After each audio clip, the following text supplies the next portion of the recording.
Drama serial अदावत की next episode में आप देखेंगे कि बेबी बाजी अरीबा को फ़ोन करती हैं और कहती हैं कि मैं आपसे कब से फ़ोन कर रही थी, आप फ़ोन क्यों नहीं उठा रही थी। अरीबा कहती है कि वो बस मैं थोड़ा सा बिजी थी, आप बताएं क्या हाल है। तो वो कहती हैं कि मैं तो बिल्कुल ठीक हूँ, मुझे ये बताओ मारिया फ़हद से मिलने गई थी कि नहीं गई थी। अरीबा कहती है कि हाँ जी, वो फ़हद से मिलने गई थी और वापस भी आ गई है, पता नहीं क्या बात हुई है उनके दरमियान में।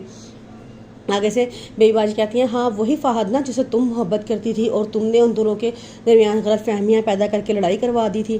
आगे से रीबा कहती है कि आप ऐसी बात ना करें, रेहान को सारी बातों का पता है, आप क्या समझती हैं आप मुझे ब्लैकमेल करके अपनी बातों में ला के मुझे ब्लैकमेल करेंगी। आगे से बेबीबाजी कहती है नहीं नहीं ऐसी बात नहीं है, मैं तो तुम्हारी दोस्त बन गई हूँ और हम पक्की दोस्तें बन गई हैं, तो मैं तुम्हें नुकसान पहुँचाने का तो सोच भी नहीं सकती।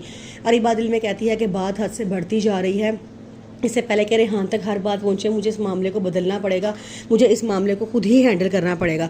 वो बड़ा परेशान होती है, फिर वो कमरे में जाती है जहाँ के देखती है वहाँ से मारिया घर वापस आ रही होती है। तो मारिया से कहती है कि हाँ तुम आ गई हो वापस वहाँ से मिलकर। मारिया कहती है कि हाँ जी मैं आ गई हूँ। तो रीबा कहती है अच्छा चलो बताओ क्या बात हुई तुम दोनों के दरमियान में।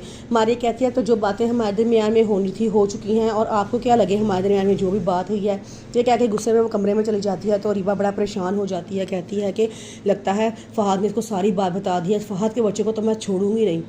वो फ़ौरन अंदर चली जाती है और अंदर जाकर अपनी मामा के पास बैठ जाती है और कहती है कि मामा अरीबा इतनी मीठी छुरी होगी मैंने कभी सोचा भी नहीं था, उसने मेरे खिलाफ़ इतना बड़ा जाल बिछाया, मेरी ज़िंदगी में सिर्फ कांटे ही बिछाए और मैं समझती रही कि हमारी भाभी बहुत अच्छी हैं, उन्होंने हमारे साथ बहुत गलत किया है। मामा उनकी मामा कहती है कि बेटा मैं तुम्हें पहले ही कहती थी कि इसकी बातों में ना हो, लेकिन तुम्हें समझ नहीं आता था, चलो खैर समझ आ गई तो इससे बच के रहो। अरीबा काफ़ी देर बातें सुनने की कोशिश करती है लेकिन उसको समझ नहीं आ रही होती क्योंकि कमरे का दरवाज़ा बंद होता है। अचानक उसकी मामा कहती है कि मुझे लगता है कि बाहर दरवाजे पे कोई है।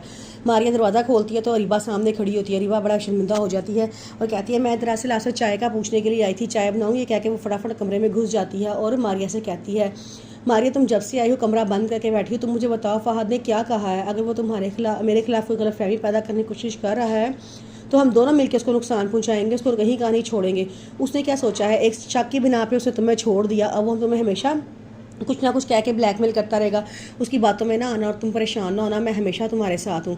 अरीबा खामोशी से सुनती रहती है और फिर कमरे में चली जाती है। फिर उसके बाद अरीबा कमरे में जाती है और रेहान से जाके कहती है कि मारिया आई हुई है, मुझे थोड़ी सी परेशान लग रही है।